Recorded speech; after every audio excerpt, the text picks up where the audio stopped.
morning friends and welcome to the pre-market view.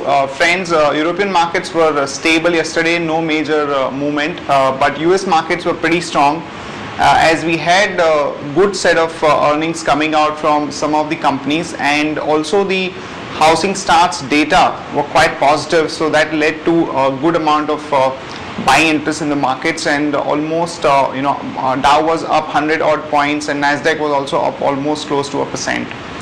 When we look at the Asian markets today, most of them are up about 0.5 to 1%, and the only concerning fact is that the crude has actually shot up to almost $105.5 as the violence in Syria has escalated. So this is something which would definitely be sentimentally bad for us, and in terms of flows, FIs were biased to the tune of 276 crore in the cash market, and domestic institutions were sellers to the tune of 165 crore. We had some kind of a recovery in the market yesterday, particularly in the last about 1 hour session, and particularly the private sector banks were very strong. So let's talk to Shaival to understand what is the F&O data points are suggesting and what are the interesting things to look at. Hi Shaival, good morning. Please take us through important observations on the F&O markets and any interesting strategies that you could highlight. See, what we have seen from past couple of trading session, maybe from this is the third consecutive day where FIs are net sellers in futures and option segment.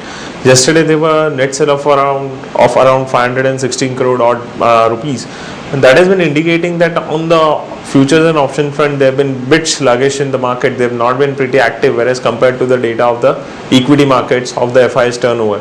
Now, in yesterday's trade, what we have seen during the last hour of trade, market has seen a sudden spike in the market, and that was purely because of the short covering that has taken place in the market. The PCR ratio is now been hovering around 1.09, so even that is not indicating that there is an high activity either on the call or put side. It's been stable, so to take a broader view from this particular reading is a bit difficult.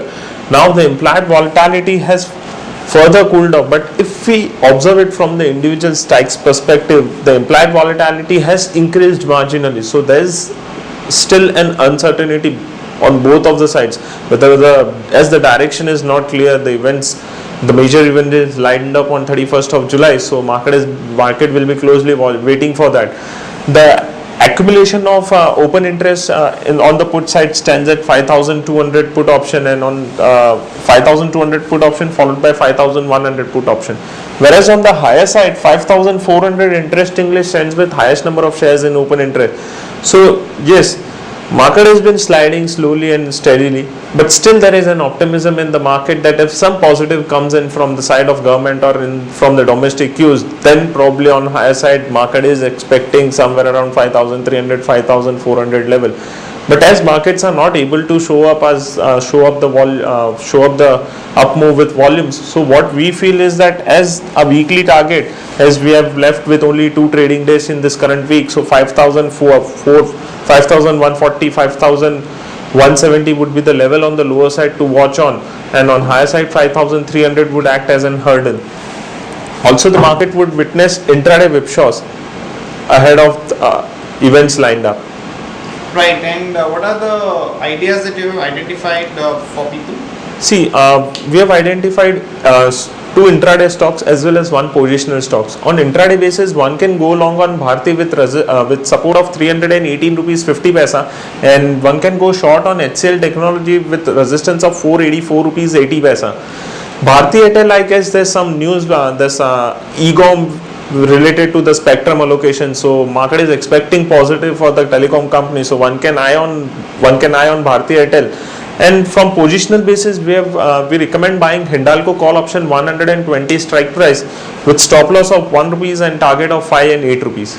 Right, Shaival, thanks a lot for the update. Thank you. Friends, back home in terms of news, first of all, the cabinet committee meeting is lined up for taking certain important decisions, particularly with respect to imposition of import duty on the power equipment, where the duty rate is likely to be around 21%. This has been talked about for a while, but if such a decision is finally taken, then it would definitely be a big positive for some of the power companies like BHEL, Thermax, and some of the smaller companies like BGR Energy. So some of these stocks could be in action. Also, there is a talk that they would be trying to give some kind of an autonomy to the forward exchange commission, and that is why we had seen a good amount of buying interest in stocks like financial technologies and MCX. So these are the stocks that we will be watching out for. In terms of other news, Dr. Reddy's has got the approval for the atorvastatin tablet, and they are going to be launching it in various sizes in the US markets. So we feel that there is going to be some positive action in the Dr. Reddy stock.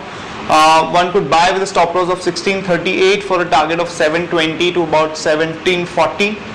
Also friends, Union Palm Minister has indicated that there is going to be some kind of a linkage between the coal prices and the revision there with the final consumer price and the transmission loss that the power companies are bearing, which would be definitely a big positive for some of the power companies. So we recommend buy action on Tata Power with a stop loss of 97 and a target of 101 to 103. Also friends, there are news reports that JP Associate could be selling the cement unit to one of the Irish companies, and the amount that they are looking at is about 8,000 to 9,000 crore.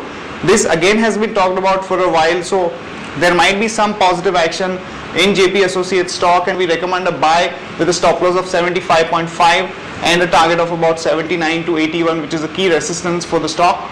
Also friends, Tata Steel's capacity is likely to go up to 33.5 million ton, and the company is in the process of doing the formalities with the government. So we expect some positive action in the stock, and one can buy with a stop loss of 403 for a target of about 423 to 427.